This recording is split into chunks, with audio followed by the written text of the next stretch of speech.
अंदर घुसने नहीं देंगे। उसके बाद जब वो लोग आए और रोजगार का मांग किया, पहले बोला गया उनको रोजगार का वादा किया गया, रेशन का वादा किया गया। नमस्कार, मैं पप्पू कुमार यादव, आप तमाम दर्शकों को दी पब्लिक तक में स्वागत है। आज हमारे साथ JNU के SU स्टूडेंट छात्र संघ के अध्यक्ष SFI के हमारे साथ उपस्थित हैं। यहाँ मांझी विधानसभा क्षेत्र में चुनावी भ्रमण में आए हुए हैं, तो इनसे हम जानेंगे कि बिहार विधानसभा चुनाव में इस चुनाव को आप किस तरह से देख रही हैं। बिहार विधानसभा चुनाव देखिए, एक ऐतिहासिक समय में ये चुनाव होने को जा रहा है, जो हम सबने बताया भी है बहुत बार। और जब ये चुनाव होने जा रहा है तो एक खासकर को जो दिख के आ रहा है कि इतने दिन से जो भाजपा कोशिश कर रहा था कि चुनाव के मुद्दा वो दिल्ली से सेट करते थे और धर्म के नाम पे, जाति के आधार पे हर जगह हर एक राज्य पे लड़ा जाता था। लेकिन खासकर जब हम बिहार आए तो देखा कि यहाँ के जो युवा है, यहाँ की जो जनता है, यहाँ का आवाम खुद से इस बार चुनाव का जो मुद्दा है खुद से उन्होंने डाला है। और वो जो मुद्दा है वो बेरोजगारी का जो मुद्दा है भरपूर उभर के आ रहा है। साथ साथ जो मुद्दा है कि शिक्षा के मुद्दा है कि स्कूल्स नहीं है, महिलाओं के लिए जो स्कूल जाते हैं वहाँ पे मतलब शौचालय नहीं है कि इसकी वजह से वो लोग स्कूल से ड्रॉप आउट करते हैं। साथ साथ जो किसान है उनका जो अभी कृषि बिल आया है उसके खिलाफ एक आवाज़ यहाँ से उठ रहा है। तो ये सब तमाम सारी चीज़ों को लेके बिहार का जो जनता है उन्होंने अपना मुद्दा बनाया कि इस चुनाव में जब वो लोग मतदान देने जा रही है इस ऐतिहासिक समय में, और खास करके कोरोना काल के बाद जो पहला ये चुनाव होने जा रहा है, इस 6 महीने का समयकालीन जो लॉकडाउन हमने देखा था, बिहार के खास करके जो श्रमिक भाई बहन थे, साथी थे, वो लोग जो बाहर के राज्यों में काम करते थे, उनको जिस तरीके से उनके साथ बर्ताव किया गया, चाहे यहाँ का वर्तमान सरकार हो चाहे केंद्र सरकार हो, एक बस तक भी नहीं गई है, किसी भी तरीके से उनको वापस नहीं लाया गया। जबकि नीतीश जी ने खुद बोला कि बिहार के अंदर घुसने नहीं देंगे। उसके बाद जब वो लोग आए और रोजगार का मांग किया, पहले बोला गया उनको रोजगार का वादा किया गया, रेशन का वादा किया गया। लेकिन जैसे बिहार में जो आए हैं बाहर के राज्यों से जो लोग बिहार के प्रवासी मजदूर है वो लोग काम करते हैं, वो जो आए हैं अब ना कि उन्हें काम मिल रहा है ना उन्हें रेशन मिल रहा है, उन्हें पता नहीं है कि वो लोग खाना कैसे, अनाज कैसे का जुगाड़ करेंगे। और इसी तरह बहुत सारे ऐसे प्रवासी मजदूर वापस दिल्ली महाराष्ट्र जहाँ से आए थे वहाँ पे जा रहे हैं। लेकिन जो लोग यहाँ पे रह गए उनका हालत बहुत ही बदतर है, उनके पास रहने का जगह नहीं है, खाने के लिए कुछ नहीं है, उनके बच्चों की शिक्षा जो है वो ख़त्म होते जा रही है, स्कूल्स लॉकडाउन पे है। तो ये सारी तमाम चीज़ों को लेके बिहार का चुनाव होने जा रहा है।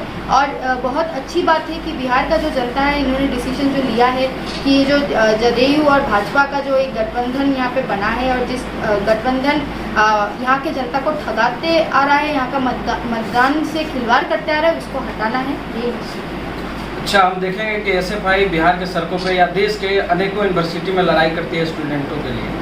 और जब बिहार में अभी महागठबंधन में आप लोग शामिल हैं, तो अगर बिहार में आपकी सरकार बनती है तो क्या स्टूडेंटों के लिए यहाँ पे केंद्रीय यूनिवर्सिटी की मांग होगी और आधुनिक तकनीकी का जो कॉलेज है, बीटेक हो या इंजीनियरिंग हो, मेडिकल कॉलेज हो, इसका बढ़ावा मिलेगा? हाँ, ज़रूर।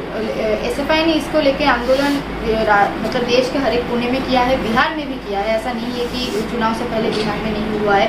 SFI का ये हर वक्त मांग रखा है और हमारे जो प्रतिनिधि चुन के जाएंगे उनका भी महागठबंधन का अगर आप मैनिफेस्टो भी देखेंगे तो ये बात को साफ साफ तौर से बोला गया है कि 10 लाख नौकरी का वो लोग वादा करते हैं। और हम निश्चित है कि SFI के सहित जितने भी वाम संगठन, छात्र संगठन है या बाकी वाम संगठन है, वो इसके लिए महागठबंधन के अंदर, विधानसभा के अंदर भी और रास्तों में भी लड़ाई करेंगे। जी, तो अगला क्वेश्चन है, जैसे हाथरस का जो घटना घटा वो बहुत ही हमारे देश के लिए शर्मनाक है।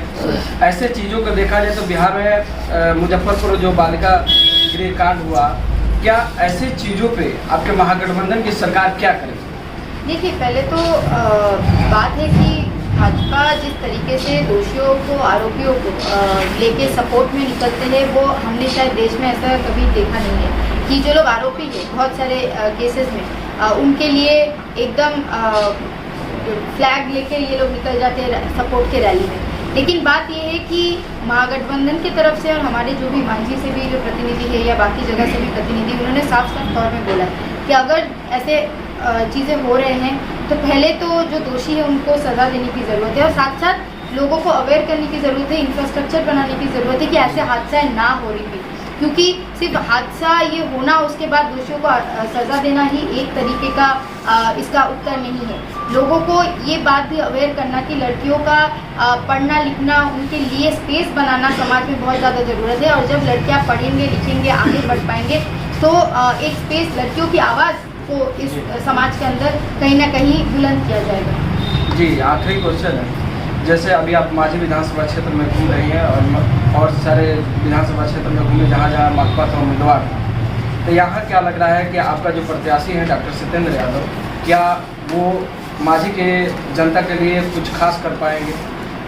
देखिए, कॉमरेड सत्येंद्र यहाँ पे रहे हैं, यहाँ पे काम किए हैं। ये पहली बार नहीं है कि वो ऐसे करके उम्मीदवार के लोगों के सामने आ रहे हैं। वो लोगों के बीच में रहे और इसी बात को हम सुनिश्चित करना चाहते हैं कि कुछ लोग यहाँ पे आएंगे, वोट मांगेंगे और चले जाएंगे और 5 साल आप उनको नहीं देख पाएंगे। लेकिन कॉमरेड सत्येंद्र जैसे जो प्रतिनिधि है वो यहाँ पे रहते हैं, चाहे इससे पहले चुनाव जीते हो नहीं जीते हो, लोगों के बीच में रहे हैं, लोगों का जो मुद्दा है उसको सामने रखे हैं, जो दलितों का उत्पीड़न होता है उनकी लड़ाई में रहे हैं, जो मतलब पिछड़े तबके के लोग हैं उनकी जो उत्पीड़न होता है उनके मामले में सामने रहे हैं, छात्राओं की शिक्षा के लिए, बेहतर शिक्षा के लिए बोले। तो ये पूरा उम्मीद है, जब हम दिल्ली से आए हैं, JNU में भी बहुत उनके बारे में सुनते हैं यहाँ के छात्राओं से, तो ये पूरा निश्चित है कि वो यहाँ पे प्रतिनिधि बनेंगे तो यहाँ के जो जनता है उनके लिए बहुत से काम करेंगे।